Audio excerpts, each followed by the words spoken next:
عبادت کیا ہے؟ اگر میں آپ سے پوچھوں کہ عبادت کیا ہے تو شاید آپ فوراً جواب دیں، نماز، روزہ، حج، عمرہ، تلاوت، قرآن۔ لیکن اگر میں کہوں کہ ایک تاجر کا ایمانداری سے کاروبار کرنا، ایک استاد کا اخلاص سے پڑھانا، ایک طالب علم کا دیانتداری سے علم حاصل کرنا اور ایک باپ کا اپنی اولاد کی صحیح تربیت کرنا بھی عبادت ہو سکتا ہے تو شاید آپ حیران رہ جائیں۔ آخر عبادت کی حقیقت کیا ہے؟ کہ ہم واقعی عبادت کو سمجھتے ہیں یا صرف اس کا ایک محدود حصہ جانتے ہیں؟ آج کی ویڈیو آپ کی سوچ بدل دے گی انشاءاللہ تعالی۔ میرے عزیز بھائیوں اور بہنوں، ہم سب عبادت کرتے ہیں۔ کوئی 5 وقت کی نماز پڑھتا ہے، کوئی روزے رکھتا ہے، کوئی تلاوت کرتا ہے، کوئی ذکر و اذکار میں مصروف رہتا ہے۔ یہ سب یقیناً اللہ تعالیٰ کی عظیم عبادات ہیں۔ لیکن آج ایک سوال اپنے دل سے پوچھیں، کیا میری پوری زندگی عبادت ہے یا صرف چند لمحے؟ سوال اس لیے اہم ہے کہ اللہ تعالیٰ نے ہمیں ایک بہت بڑا مقصد دے کر دنیا میں بھیجا ہے۔ قرآن مجید میں ارشاد فرمایا کہ میں نے جنات اور انسانوں کو صرف اپنی عبادت کے لیے پیدا کیا ہے۔ اب ذرا غور کیجئے کہ اگر عبادت صرف نماز ہوتی تو دن کے 24 گھنٹوں میں صرف چند منٹ ہی عبادت ہوتے۔ اگر عبادت صرف رمضان کے روزے ہوتے تو سال کے 11 مہینے کس مقصد کے لیے ہوتے؟ اگر عبادت صرف حج ہوتا تو وہ زندگی میں ایک مرتبہ فرض ہے، پھر باقی پوری زندگی کس مقصد کے لیے ہے؟ یہاں سے ہمیں عبادت کے اصل مفہوم کو سمجھنے کی ضرورت ہے کہ عبادت کا اصل مفہوم کیا ہے۔ عبادت کا لفظ عبد سے نکلا ہے اور عبد کے معنی ہے غلام یا بندہ۔ غلام وہ نہیں ہوتا جو صرف چند منٹ اپنے مالک کی بات مانے، بلکہ اس کی پوری زندگی یعنی کہ اپنے مالک کے حکم کے تابع ہوتی ہے۔ وہ اپنی خواہش کے مطابق نہیں بلکہ اپنے مالک کی مرضی کے مطابق چلتا ہے۔ اسی طرح ایک مسلمان صرف نماز کے وقت اللہ کا بندہ نہیں ہوتا بلکہ ہر لمحہ اللہ کا بندہ ہوتا ہے۔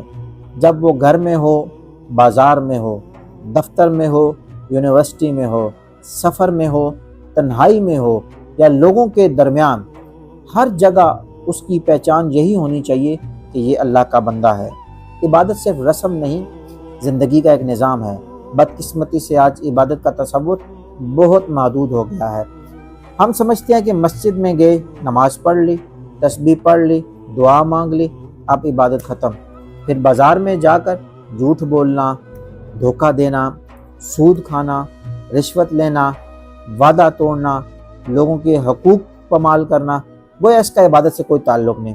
حالانکہ اسلام اس تقسیم کو قبول نہیں کرتا۔ اسلام یہ نہیں کہتا کہ مسجد میں اللہ کا حکم چلے اور بازار میں نفس کا۔ اسلام یہ سکھاتا ہے کہ جہاں تم ہو وہاں اللہ کا حکم مقدم ہونا چاہیے۔ ایک خوبصورت مثال فرض کریں کہ ایک فوجی ہے، کیا وہ صرف پریڈ کے وقت فوجی ہوتا ہے؟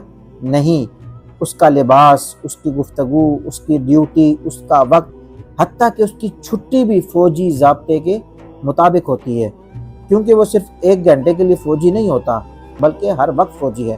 بالکل اسی طرح ایک مسلمان بھی صرف نماز کے وقت مسلمان نہیں ہوتا، اس کا کاروبار، اس کی ملازمت، اس کی سیاست، اس کی تعلیم، اس کے تعلقات، اس کی زبان، اس کی نگاہ، اس کا اخلاق، سب اللہ کے حکم کے تابع ہونا چاہیے۔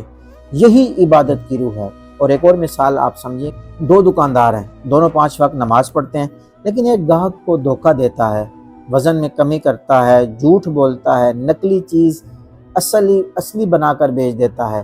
دوسرا دکاندار صحیح وزن کرتا ہے، سچ بولتا ہے، گاہک کو عیب بتاتا ہے، حلال کمائی پر قناعت کرتا ہے۔ اب خود فیصلہ کریں کہ اللہ کے نزدیک کون سا زیادہ پسندیدہ ہوگا۔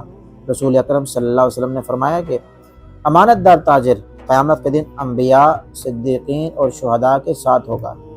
دیکھیے، یہاں تجارت کو بھی عبادت کا درجہ ملا کیونکہ وہ اللہ کی رضا کے مطابق انجام دی گئی ہے۔ تو ہمیں عبادت کے اصل مفہوم کو سمجھنے کی ضرورت ہے کہ صرف نماز، روزہ، زکوٰۃ، حج یا ان معاملات، صدقہ کر دینا، صرف یہ عبادت نہیں بلکہ روزہ مرہ کی زندگی، ہمارے معاملات، ہماری سیاست، ہماری تعلیم، ہمارا اخلاق، ہمارا لین دین، ہمارا کاروبار، ہر وقت ہر کام میں ہم نے اس چیز کو ایکسیپٹ کرنا ہے کہ ہم اللہ کے بندے ہیں اور اللہ کے حکم کو ہر چیز پر مقدم کرنا ہے اور ہم اسی کے حکم کے تابع ہیں۔ جب ہماری زندگی ایسی ہو جائے گی تو پھر یقینی طور پر ہم صحیح مسلمان ہوں گے، اور اگر معاملہ اس کے برعکس ہوا تو یقینی طور پر اس بارے میں ہم سے پوچھ ہوگی۔